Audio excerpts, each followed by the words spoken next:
Blwyddyn newydd dda i chi gyd, a dyma'r myfyrdod cyntaf am y flwyddyn ar gyfer dechrau Ionawr. O ddiw a llywydd oesau'r llawr, preswylydd tragwyddoldeb mawr, ein ffordd a dreiglwn at y tŷ, y flwyddyn hon o arwain ni. Ni ddarllen yr adnodau cyntaf mas o'r salm gyntaf. Mae'r un sy'n gwrthod gwrando ar gyngor pobl ddrwg wedi ei fendithio'n fawr. Yr un sydd ddim yn cadw cwmni pechaduriaid, nac yn eistedd gyda'r rhai sy'n gwneud dim byd ond dilorni pobl eraill. Yr un sydd wrth ei fodd yn gwneud beth mae'r arglwydd eisiau, ac yn myfyrio'r pethau meien ei dysgu ddydd a nos. Bydd fel coeden wedi ei fflannu wrth ffrydiau o ddŵr, yn dwy'n ffrwyth yn ei thymor, a'i dail byth yn gwywo. Beth bynnag mae'n ei wneud, bydd yn llwyddo. Ond dwi'n troi at Efengil Mathew am destun, testun o'r ail benod, 12fed adnod, ac un sy'n dilyn y Nadolig wrth gwrs. Aeth y doethion yn ôl ar hyd Ffordd Arall. Mae hanesion y Nadolig yn fythol wyrdd, repeats yw nhw, ynddo fe? Ond dyn nhw ddim yn heneiddio, nac yn colli ei diddordeb. Ond dros y canrifoedd fe aeth ffaith a ffug yn gymysg a'i gilydd, ac fe gollwyd y ffeithiau manwl gywir yn niwl amser. Dros 2000 o flynyddoedd yn ôl, tyfodd ambell chwedl am y stori hon, stori'r Nadolig. Nid yw hynny'n golygu mai celwydd yw hi.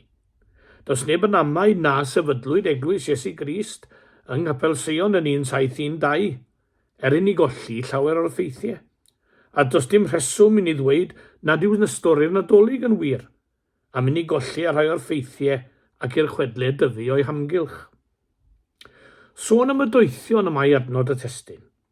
Fe'i harweinwyd hwy at y preseb gan seren medd y stori. Mae yna chwedl sy'n dweud fod y seren wedi syrthio o'r awyr wedi ddigwblhau ei gwaith o arwain. Syrthio mewn i ffynon Bethlehem, ac fe gyhoeddir fod y pur o galon yn gallu ei gweld pan edrycha mewn i'r ffynon. A dyna chi'r gwir doeth i hunain. Yn y dyddiau cynnar dywedid fod 12 ohonynt, ond erbyn hyn derbynir yn gyffredinol mae 3 oedd, ac fe gofiwn yr hanes am y 4ydd gŵr doeth Artaban. Sgwniodd na gysylltiad rhwng y rhif 12 gŵr doeth a'r ffaith fod 12 disgybl. O ni ddim, ond mae'n dangos fel mae ffeithiau yn cael ei newid gyda treiglad amser. Ein bod bellach yn derbyn mai 3 gŵr doeth oedd, dyw'r Testament Newydd ddim yn dweud hyn. Mae'n debyg mae'r cofnod am 3 anreg sydd wedi achosi hyn. Fe aeth y myth mor bell a rhoi enw i'r 3 wrth gwrs, Caspar, Melchior a Balthasar, ac fe ger disgrifiad ohonynt, Melchior, hen wr gyda gwallt gwyn yn cario'r air. Caspar, gŵr ifanc, ac ef a ddaeth ar thys.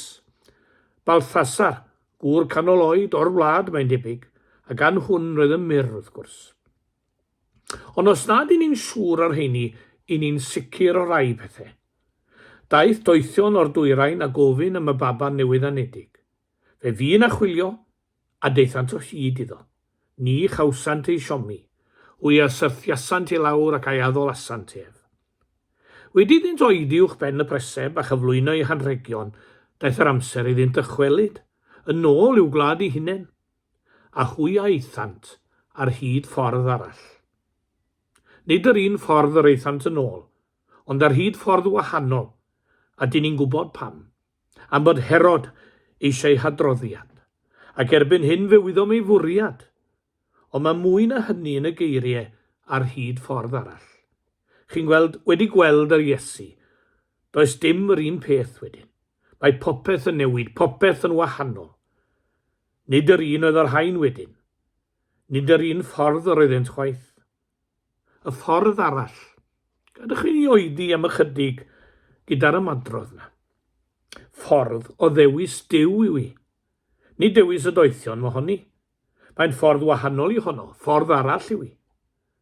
Yn y salm gyntaf, yn yr hen fersiwn, o'r hyn a ddarllenwyd bore yma, gwelwn y geiriau, gwyneu fyd y sawl na diwn dilyn cyngor y dragionis, nac yn ymdroi hyd ffordd pechaduriaid. Mae'n mynd yn ei flaen i ddweud na rodia gyda'r aniwiol, ac nid yw'n eistedd yn eisteddfa'r gwatwarwyr, pam? am nad y ffordd honno yw ffordd Duw.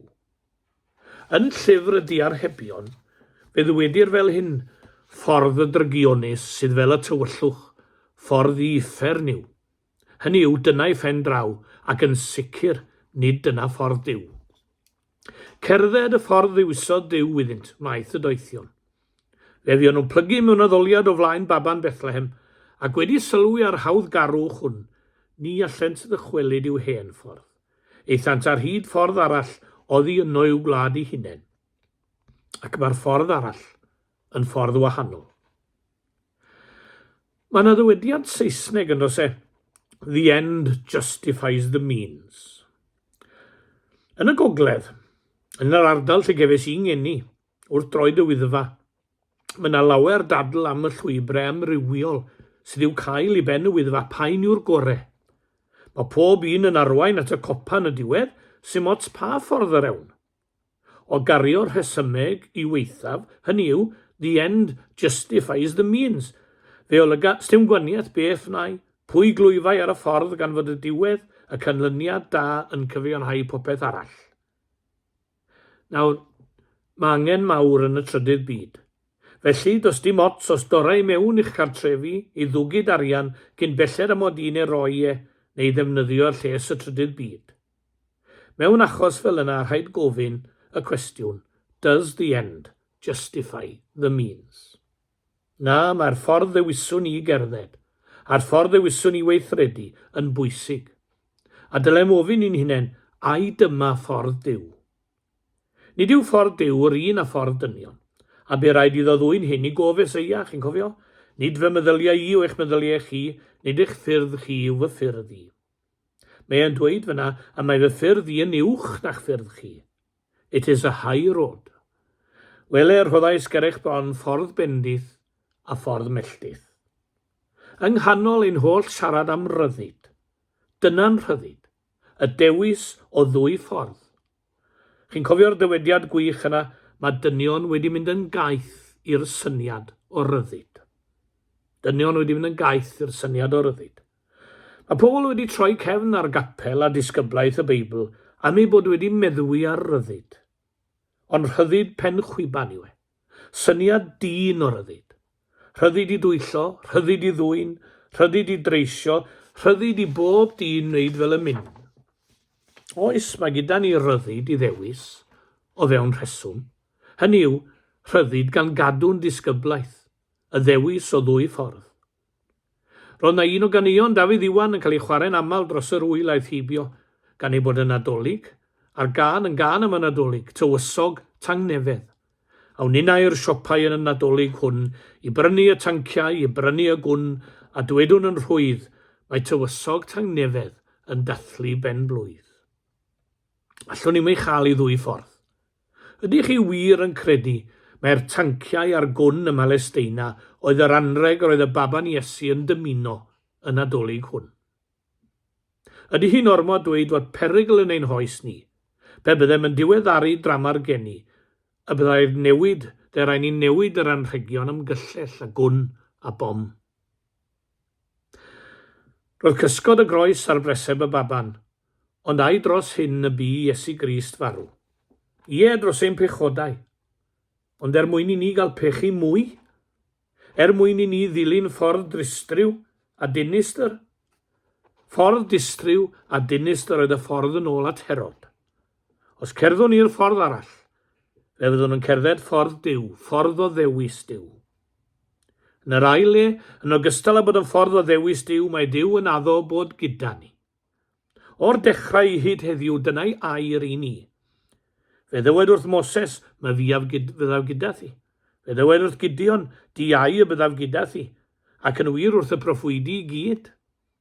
Dyna addewid Iesu Grist yw ddisgyblion cyntaf, ac fe erys yr addewid i ninnau. Os awn ni o Fethlehem yn nadolig hwn ar hyd ffordd arall, fe fydd Duw gyda ni. Emmanuel, Duw gyda ni. Bydd yn cyd gerdded gyda ni.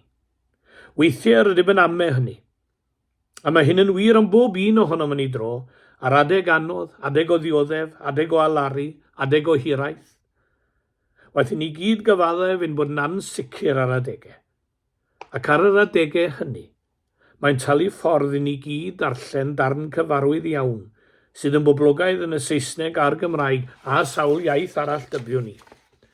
Os darllenai'r darn ôl troed, mae'n gwbl amlwg o ddewis ffordd arall, ffordd Duw. Does dim amheth ei fod yn ôl ei addewid, yn cyd gerdded â ni. Un noson cafodd dyn freuddwyd, breuddwydiodd ei fod yn cerdded hyd lan y môr gyda'r arglwydd. Fflachiau golygfeydd o'i fywyd ar draws yr awyr. Ym mhob golygfa sylwodd fod ôl traed dau yn y tywod. Ei ôl ei hun, a'r lleill rhai'r arglwydd. Pan fflachiodd golygfa olaf ei fywyd o'i flaen, edrychodd yn ôl ar yr ôl traed yn y tywod. Yn aml, hyd lwybr ei fywyd oedd ond ôl traed un. Sylwodd hefyd i hynny ddigwydd ar adegau gweithaf a thristaf ei fywyd. Poenodd hinef, a gofynodd i'r arglwydd esbonio. Arglwydd, pan benderfynais dy ddilyn di, dywedais dy cerddi gyda mi yn wastad. Ond sylwais, yn ystod adegau mwyaf helbilus fy mywyd, nad oes ond ôl traed un.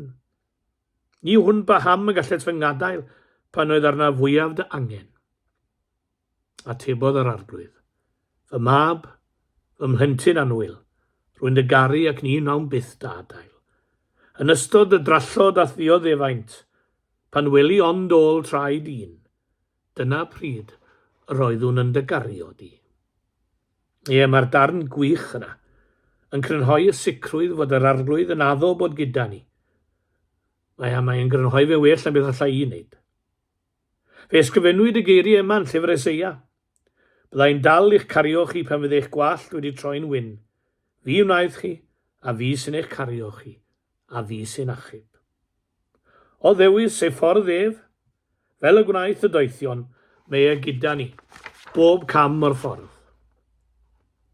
Pan oedd Iesu Grist yn anfon ei ddisgyblion i'r rwle, yn ddieithriad bron daw'r geiriau ac weler ydw i fi yn myned o'ch blaen chwi. Y gamp i ni yw dala lan gyda fe ar y ffordd. Mae dewis y ffordd gywir yn bwysig, ac o ddewis y ffordd honno fe fydd gennym gwmpeini, gydol y daith. Wrth ffarwelio a gwyl Nadolig 2023, boed i'n unau fel y doethion gynt, blygyn y ddolgar, ac wedi gweld yr Iesu, boed i'n ei gerdded oddi wrth y preseb a cherdded ffordd arall, gan fynegu yr hyn a welsom ac a glywsom, mwyn ei enw. Gair o weddi orffen. Ein tad yw'n atat ar ddechrau blwyddyn a hynny ar ein gliniau nos dyngedig. Cofion me felly deithos di ein creuwr un plith yn faban heb ei wanach. Diolch am yr wyl a'i thibio. Diolch am y breintiau. Diolch am yr anrhegion. Diolch am y gloddesta. Diolch am y cwmni. Diolch am deulu. A diolch am y fraint o gael dathlu pen blwydd yr arglwydd Iesu Grist. Iesu Grist a ddaeth i'n byd mewn gostyngeidrwydd. Ein tad, mi fyddai'n braf cael croesi'r ffin i'r flwyddyn newydd a gadael ein beier ochr draw i'r clawdd terfyn. Mynd ymlaen i ofori gwell heb ein gwendidau. Ein cenfigen, ein hunanoldeb, wedi llyncu yn balchder. Siawn swedyn yn byddwn yn barotach i roi gwasanaeth, yn lle disgwyl cael ein gwasanaethu. Rhoi o'n gorau, ac nid yn gweithaf. Dyna fyddai'n gwneud gwell ofori. Boed pob dydd o'r flwyddyn hon gyda thi, a thi gyda ni, ac yn dy gwmni'n byw. Amen.